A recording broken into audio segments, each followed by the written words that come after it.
Kamu pernah nggak sih ngerasa jadi yang paling ketinggalan di kelas? Merasa semua temanmu pintar, sementara kamu nggak? Kalau iya, kamu wajib dengerin cerita ini sampai habis. Cerita ini tentang seorang anak laki-laki yang dicap nggak akan jadi apa-apa sama gurunya sendiri. Waktu masih sekolah, ada seorang siswa yang namanya selalu disebut-sebut, tapi bukan karena prestasi. Justru sebaliknya, nilai ulangannya sering merah, peringkatnya selalu di urutan bawah. Setiap kali bagi rapor, orang tuanya cuma bisa senyum pasrah. Gurunya bahkan pernah bilang di depan kelas, kalau nilaimu begini terus, masa depanmu mau jadi apa?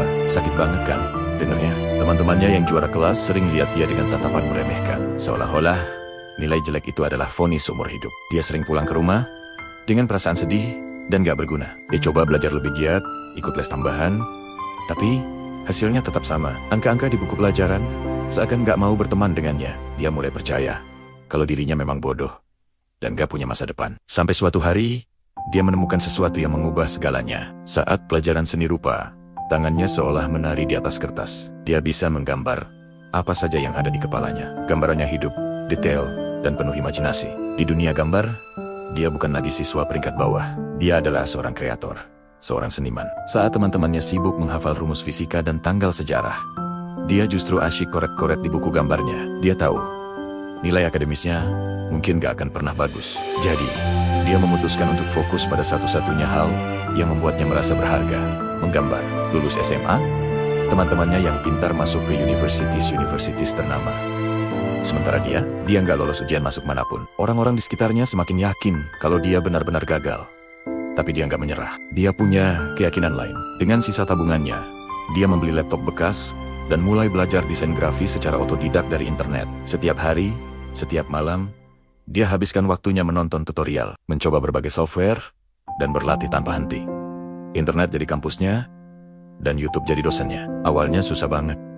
Desain pertamanya sering ditolak klien. Tapi dia ingat lagi kata-kata gurunya dulu. Bukan untuk sedih, tapi untuk jadi bahan bakar. Aku harus buktiin kalau mereka salah, pikirnya. Sedikit demi sedikit, karyanya mulai diakui. Satu proyek kecil, lalu proyek yang lebih besar. Portofolionya semakin tebal. Namanya mulai dikenal di kalangan komunitas desainer. Dia nggak pernah pamer. Dia cuma terus bekerja dan berkarya. Beberapa tahun kemudian, saat reuni sekolah, dia datang dengan mobilnya sendiri. Teman-temannya yang dulu juara kelas kaget. Banyak dari mereka yang bekerja sebagai karyawan kantoran dengan gaji standar. Sementara dia, si anak yang dulu dicap bodoh, sekarang sudah jadi seorang desainer grafis profesional dengan studio sendiri. Penghasilannya jauh melebihi mereka yang dulu selalu meremehkannya.